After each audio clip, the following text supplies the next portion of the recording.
শুনছিলেন বিটিএসসি শিরোনাম, এবারে জানাচ্ছি বিস্তারিত। গতকালকে রাজধানীর গুলশান এলাকা থেকে আটক করা হয় প্রায় ১৫০ শতাধিক তরুণ যুবককে। ঘটনাস্থলে গেলে জানা যায় এই সকল তরুণ যুবক বাবা মার কাছ থেকে টিউশনির নাম করে টাকা নিয়ে প্রতিদিন তাদের প্রেমিকাকে খাওয়ায় ফুচকা এবং চটপটি। এছাড়া পুলিশ সূত্রে জানা যায় চক্রের লিডার রোমিও খান পুলিশের হাত ছেড়ে পালিয়ে যায়। শেষবারের মতো তাকে বলতে শোনা যায়, মামা চটপটিতে টক কম দিও, আমার জান ঝাল খেতে পারে না। এদিকে অবরোধের কারণে চরম দুর্ভোগে পড়েছে দেশবাসী।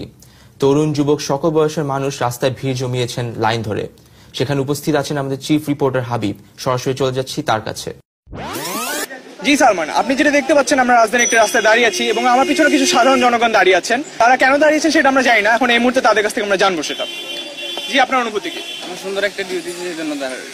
আচ্ছা, আপনার অনুভূতি কি? মনে করেন খুশির ঠেলায় আমি এখানে দাঁড়িয়ে আছি। খুশির ঠেলায় দাঁড়িয়েছে। জি, আপনার অনুভূতি কি? আমার এখানে খুব ভালো লাগতেছে, তাই এখানে আমি দাঁড়িয়ে আছি। আপনার খুব ভালো লাগছে। আচ্ছা জি, আপনার অনুভূতি কি?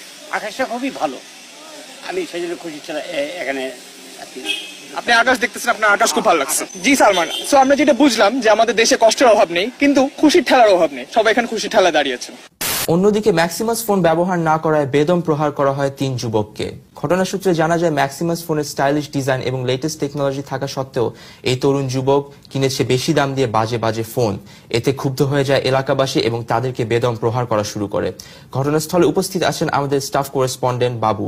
সরাসরি চলে যাব বাবুর কাছে। হ্যাঁ বাবু, আপনি কি আমাকে শুনতে পাচ্ছেন? জি সালমান, আমি শুনতে পাচ্ছি, আপনি শুনতে পাচ্ছেন? জি, আমি শুনতে পাচ্ছি বাবু।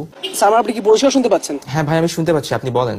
আলহামদুলিল্লাহ, ম্যাক্সিমাস মোবাইল থেকে ফোন দিয়েছি বলে হয়তো সুন্দর শুনতে পাচ্ছেন। সালমান, আমি এই মুহূর্তে রাজধানীর একটি ব্যস্ত মোড়ে অবস্থান করছি। আপনি দেখতে পাচ্ছেন আমার পিছনে সেই ৩ যুবকের একজন বসে আছেন যারা এরকম বোকামিপূর্ণ একটা কাজ করেছেন। জানি না তাদের মাথায় এমন কি সমস্যা হয়েছিল যার কারণে তারা এরকম বোকার মতো একটা কাজ করে বসে। বাংলাদেশের শ্রেষ্ঠ গায়ক, নায়ক, নৃত্যশিল্পী এবং সকল গুণের অধিকারী তরুণ লিটন শেখকে পাওয়া যায় সুদূর অস্ট্রেলিয়াতে। অস্ট্রেলিয়ান এমবেসি তারই প্রতিভার জন্য তাকে বাংলাদেশে আসতে দিতে রাজি নন।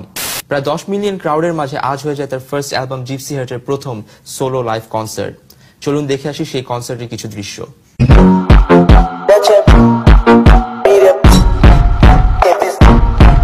দেখছিলেন ম্যাক্সিমাস নিবেদিত দুপুরের আফটারনুন সংবাদ।